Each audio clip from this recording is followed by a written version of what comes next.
Good morning. Welcome back. I hope everybody had a terrific weekend. Not exactly the best start of the day. I'm looking out the windows right here of my kitchen and looking out into the backyard, and I see nothing but rain. Ugh. But anyway, hopefully it'll still be a very good week. Got your quizzes, all right? A little surprised. I think all of you except for 3 got a 17 on your quiz. And of course, the reason why is, yes, Edwin Porter was hired to put together the Great Train Robbery, but who, of course, was the Jersey boy who created it? Who's on the the marquee when it first opens up? The opening credits. Thomas Edison. Remember, when you're going down the shore, you don't pass Porter, New Jersey. You pass Edison, New Jersey. All right. So yes, Thomas Edison, of course, was the Jersey boy who helped create the Great Train Robbery of 1903 on the prairies of Englewood, New Jersey. As a matter of fact, if there are any of you who have either been through Englewood or live in Englewood, you know there is a plaque there. There is a place, a spot, where they talk about that being, at one time, the movie capital of the world. In the early part of the 1900s, New Jersey was where they filmed Fort Lee, New Jersey. And a big reason why was that's where the talent was. They were all in New York City doing vaudeville or on Broadway. So they would get the actors to come over across the river and they would film over there. Only problem is that lighting, Edison and stage lighting hadn't really come into effect yet. And so you had to rely on daylight. As a matter of fact, some studios would have no roofs. So you would use the sunlight as your lighting for the film. Well, look at right now today, April. We got April showers, of course, in February, January. It's cold, it's snowy, it's cloudy, it's nasty. Not exactly filming outdoors. Well, where can we go where we're going to get daylight almost 340 days out of the year, and we're never going to freeze to death every day, or at least for a 6-month period? And that's when they started to move, right around 1910, they started to move movie production out to Los Angeles, to that place called Hollywood, and the rest, they say, is history. All right, so we're moving away from the movie chapter. I want to talk a little bit now about 2 chapters that are now going to be the basis for your final project before the final exam, okay? Mass media law. Now, we're not going to go into net neutrality and because a lot of that stuff really hasn't been settled yet. It's kind of a little crazy. But I want to go over some of the history, and then the film we're going to watch that combines media law and media ethics has to do with one of the older type of mass media, but it gives you a real idea of what can happen when both law and media ethics kind of get a little mixed up, especially if you don't follow it. Now, we all know what the first mass media law is, okay? 1791. Just 4 years after our Constitution was ratified, the First Amendment to the Constitution was the freedom of speech, freedom of the press, and or of religion. Okay? So freedom of the press. Because there was a time for decades, if the king did something to you, and we were subjects of the king here in the colonies, and if you wrote in a newspaper that the king's not fair doing that, they'd shut you down. Could you imagine last year if somebody wrote something about President Trump and it wasn't nice, that people would come and arrest these people? Okay? That's just ludicrous. I mean, look at all the things that, crazy Joe Biden, Sleepy Joe. Could you imagine in 1760 if you said Sleepy Joe King Charles III, boom, you're getting locked up. Okay? So, in 1791, we had the First Amendment. Yet, it wasn't but 7 years after the First Amendment was adopted. 7 years after we fought the revolution. We broke away from the king. Okay? We broke away from the tyranny of Great Britain. We are now our own sovereign nation, the United States of America. We have a constitution. We have the First Amendment of the Bill of Rights. And boom, 1798, the Alien and Sedition Act. And I think I had gone briefly into this early in the semester, but what it was the fact that our second president, John Adams, who of course was our first vice president, John Adams had a problem. And here was the problem. France helped us to beat Britain in the Revolution. Hey, go France. Ben Franklin went over, secured some money, secured some funding, secured some troops. Hey, good job. The only problem is it bankrupted the country. So by 1789, France was now broke. The bourgeois was doing just fine, but the poor people weren't. Poor people revolted. You've seen Les Miserables. And of course, you had the French Revolution. Well, now by 1798, the French ain't our friends anymore. And there were some people who did not agree with the way that John Adams was handling the French. Especially people who happened to be friends and supporters of a guy from Virginia named Thomas Jefferson. Now, believe it or not, Jefferson and Adams together wrote the Declaration of Independence. And yet, 22 years later, they were bitter political rivals. Jeffersonians, okay?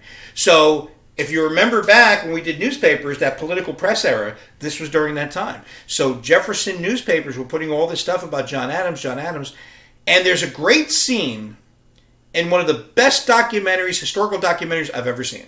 My favorite book is John Adams by the great historian David McCullough. They turned that into a miniseries for HBO starring, funny guy actually. This wasn't a funny part. He's a really good actor. But a great actor who played John Adams. And there's a scene where they're in the White House. And his wife is reading a newspaper. And she's reading all these things, these bad things that the newspapers are saying to her. And it's just hurting her so much that she's almost crying. And John Adams sees the pain in his wife's face. Boom. He goes to his friends in Congress. They passed the Alien and Sedition Act. And basically what that said is that if in a newspaper you wrote anything that was negative about the government, you could be arrested and tried for sedition, which basically means you're a traitor to the country. Well, this did not go over very well. So that 2 years later, when John Adams ran for re-election, he got destroyed. Now, here was the worst part, is back then only congressmen and senators voted for president. I mean, you sent them as your representative, so it kind of represented you. But only the congressmen and senators would vote. The first vote had Thomas Jefferson and Aaron Burr, who was from New York. They were tied. John Adams was a distant third. So now John Adams is out. So they keep having these revotes. They keep coming up and saying, John Adams got to sit there and watch this. Until finally Jefferson somehow broke the tie. Jefferson wins. Aaron Burr becomes his vice president. And of course, Adams is a lame duck for like 3 or 4 months. And it was sad to watch because John Adams had been such a patriot. John Adams had done so much to secure our independence. And his one big mistake was the Alien and Sedition Act. So now in 1801, after Thomas Jefferson is sworn in as president, it ran out, the Alien Sedition, and he never renewed it, and nobody even touched it. As a matter of fact, it seemed like nobody really touched anything having to do with newspapers for over 100 years. Now, there is a law where if somebody writes something in a newspaper about you, you could sue for what's called libel. Okay? But it very rarely happens. It's so hard sometimes to prove that someone was quote-unquote libelous. About the only time, and I think it's mentioned in your textbook, the great comedian Carol Burnett, there was a long time ago, I think it was the National Enquirer, had wrote something that she was drunk in public when she wasn't, and she sued them, and she got like tens of millions of dollars. I mean, I think the award was reduced to like $5 million, but geez, she still walked away with a lot of money. But libel cases, it's very rare that whoever sues for libel actually does win. But another thing that is very interesting about like broadcast law, that's the one that really interests me the most, is that in broadcasting there are certain times in certain places where you simply can't show or say certain things on the air, whether it's on radio or on television. And these, of course, are obscenity, obscene, and you've got to be careful about what you show. Now, one of the interesting things about that is they have what's called the safe harbor. Now, the safe harbor is from 10 p.m. to 6 a.m., okay? Now, sometimes television shows, especially nowadays, where you have so much competition from Netflix and Hulu, that a cable station like an FX or something like that might stretch this a little bit, but usually they wait till 10 o'clock. And if you're watching, for example, I know I'm a big fan of the show Mayans. I loved Sons of Anarchy. I now love Mayans. Great show. They always air at 10 o'clock. All right? They never air before 10 o'clock. And when they do air, yeah, you'll hear curses. And they could, get sued for too much obscenity, but you know what? They're allowed to do it. So they can say the F word, they can say shit, which they do say a lot, and other words.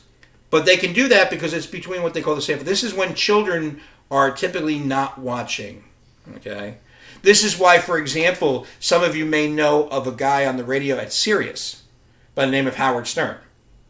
Howard Stern, until 2005, was the most listened to man in radio history. His morning radio show was heard all over the country on radio stations everywhere. And he was always the number one radio station in New York City. All right? And he was on, I don't know what it is, 92.3. I think it's a light rock station now or a dance station, something like that. But 92.3 used to be a classic rock station. And he would come on at 6 a.m. The problem is he had very risque programming. So he was always getting fined by the Federal Communications Commission, or the FCC, until finally he just gave up. And when he went to Sirius, because it's a subscription service, it doesn't fall under the same guidelines of obscenity with the FCC because it's not technically over the air. Okay, so that's why Howard can get on the air and say and do all the things that he does because he's on a subscription channel. Same thing with like HBO. HBO can show a movie at any time during the day. They can have the F word, can have simulated sex and that kind of thing. But it's a subscription, so it doesn't fall under the same category. Now, let me give you my funniest example of what happened here once. Is I woke up one Saturday morning at about 5:55, right before 6. And I slept pretty good, so it wasn't too bad. I grabbed my remote, and this is before I met my wife. I grabbed my remote, and I'm switching around the channels. And I happened to see that FX, which always likes to push the envelope, they were finishing up a marathon all night of a show they used to have called Nip Tuck. Now, I don't know if anybody remembers Nip Tuck. It was a show about a couple of plastic surgeons in Los Angeles. And let's just say they used to really push the envelope. I mean, if you go to Cinemax After Dark or Showtime After Hours with that soft porn, I'm going to say that Nip Tuck was a little risque, more risque than the soft porn on those channels. So I happen to have it on, and there's one of the lead guys and one of the young ladies, and they're going at it. And you can see almost everything on her. Barely a sheet is covering her, but we can see everything. And I'm like, oh my God. I'm looking at my cable box. It says 5:58. And now the credits will start rolling. It's 5:59. I'm like, they're not going to make it. They're not going to make it. And then as soon as 6 a.m. came on my cable box, boom, they were gone. And Ron Popeil had his Juice-O-Matic infomercial. They had just made it. But that's a part of one of the big broadcasting rules. And broadcasting law and libel law has to do with what you're about to see in your assignment. So go ahead, get your assignments in by Wednesday at 8 p.m. And we'll come back to you on Thursday. We'll see you then.